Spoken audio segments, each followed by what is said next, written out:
this year, May, they start again my ESA. So May to now, I don't get any income.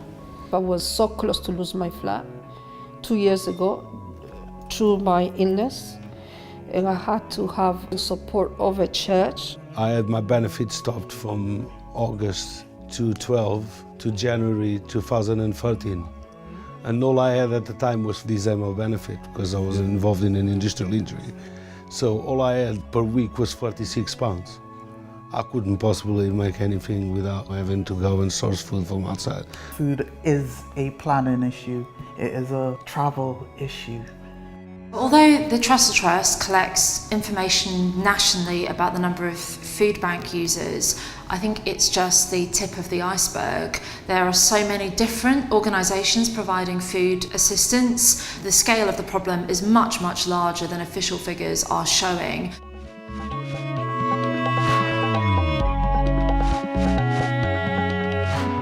The reason we set this task group up was to understand the extent of food bank usage in the borough, to understand the drivers, to see if it is mirroring the national patterns.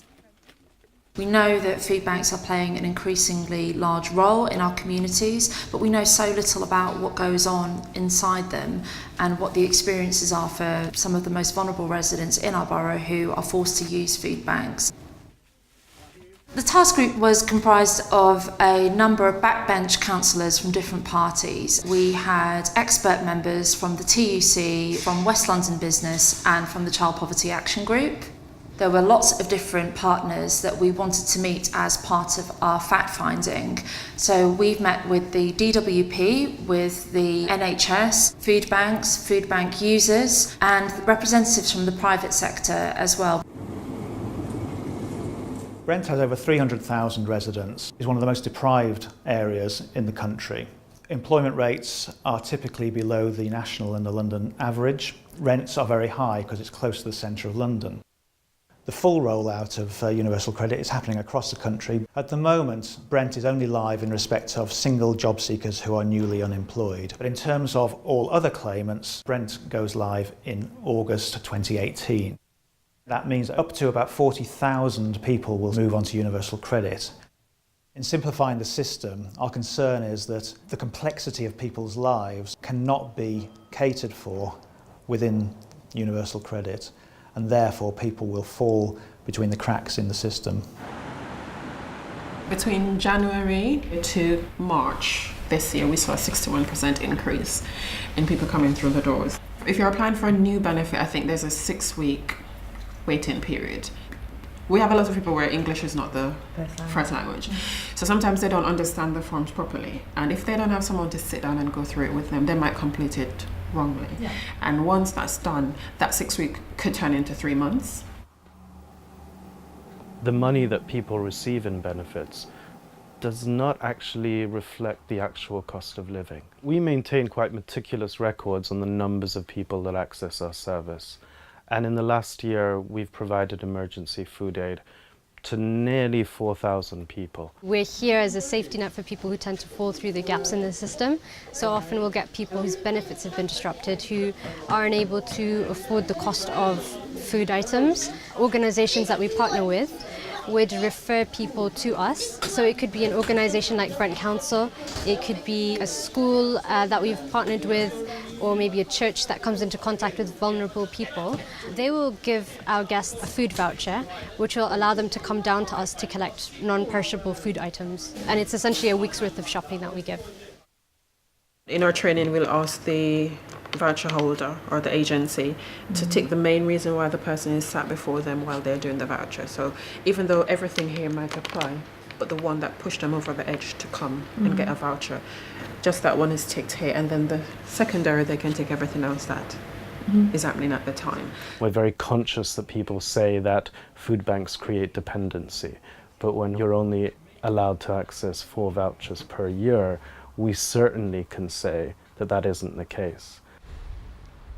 We've become focused on marginalised members of the community from both Brent and just in Kilburn, because we're so close to Kilburn, serving many hundreds of meals a week. We have fresh clothing for all homeless people, so if they have a shower they get fresh underclothing and socks and shoes if we can. We also have a hairdressing service. We have the takeaway food service, Ashford Place, give information, and then we have pastoral care. And one of the best things that happened is that we have NHS England comes every 4 months with a mobile clinic. 3 men in the last clinic actually had tuberculosis, TB. And they were taken to hospital because they had to be cured. And all 3 of them were rehoused. For us, the food bank and the community kitchen are a gateway to a wide range of services. It would be naive on our part if we thought that we could provide people with food and somehow that would respond to the problems of poverty and deprivation in our community. So we have a whole range of services that are about increasing the skills of people, increasing their employability, enhancing their health and well-being. I just don't like the look of the estate. And then when I heard about this project, I just jumped onto the opportunity. Next door they have a plot where they grow vegetables. So they give you fresh organic vegetables, and organic vegetables are very expensive. And like you can see there are like some strangers that are not supposed to be there because we like diversity. Yeah. So I've been volunteering at Cllr for 2 years now. This sort of places helps a lot with food and just well-being. You're not in a good place where you don't see the way out of it, and when you get to start to share experiences with other people and see what's available, because I didn't know of any of this, I never needed it. I didn't even know that these sort of places existed. We started doing 25-30 meals on 1 day a week, and now over 3 days we do on average probably about 200. We collect data, we convert experiences into numbers, but I'm a firm believer in lived experiences, and that behind every number is a person. A lot of our people who come here are working people, working families who simply cannot afford food.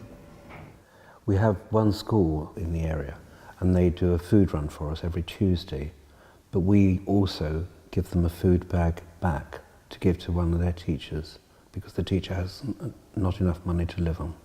Food banks can be an incredible thing that our society has done to react to austerity and people in need, absolutely, but we should not live in a world where ordinary working people or ordinary families who do not have multiple complex needs or aren't the most hard to reach and difficult and vulnerable people in society are having to access food banks on a regular basis. It's completely and utterly wrong.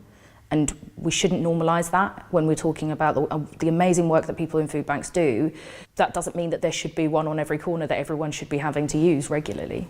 One of the dangers of running a very informal service is that we risk the health of people who access the food bank.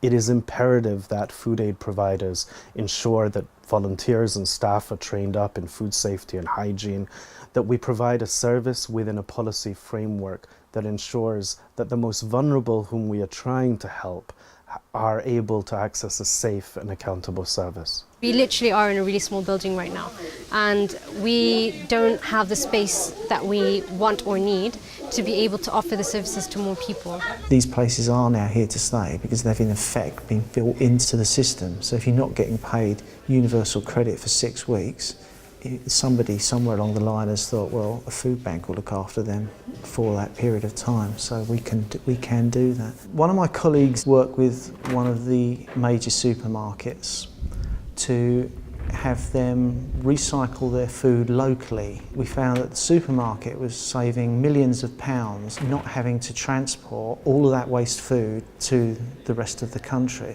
Given that we accept that food banks are more than that and that they supply clothing, newborn baby assistance, then if you take that forward into those areas as well, there's opportunity for the private sector to save itself millions of pounds and at the same time provide things that are desperately required into the local communities.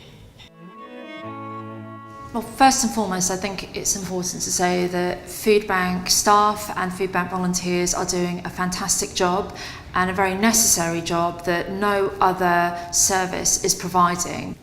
This task group is the first piece of work that's looked into food banks in the borough. There aren't that many similar pieces of work conducted by local authorities, so we're really proud that we're leading the way in Brent.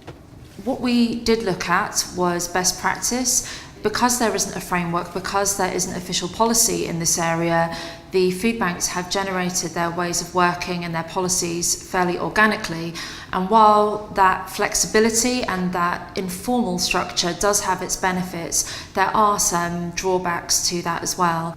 We also looked at potentially having training for volunteers so that they were aware of safeguarding regulations and what to do if there was a child protection issue. Potentially having food standards and food licensing training for volunteers. We also looked at more information sharing, a more robust network that is going to build resilience into the system. Collectively, the NHS, the DWP, the local council, the private sector, this is all of our responsibility. People should read this task group report because with the rollout of universal credit in the new year, we are expecting more and more people to have to use food bank services. And so there really is a question at this very critical point in time about what our policy and organisational response is collectively to this problem.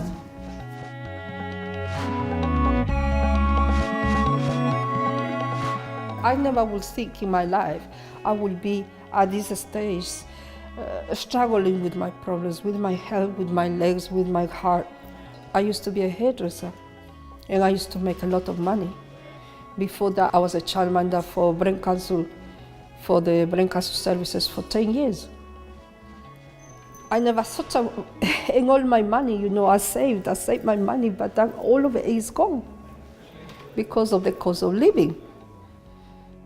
And I know that I am not the only one.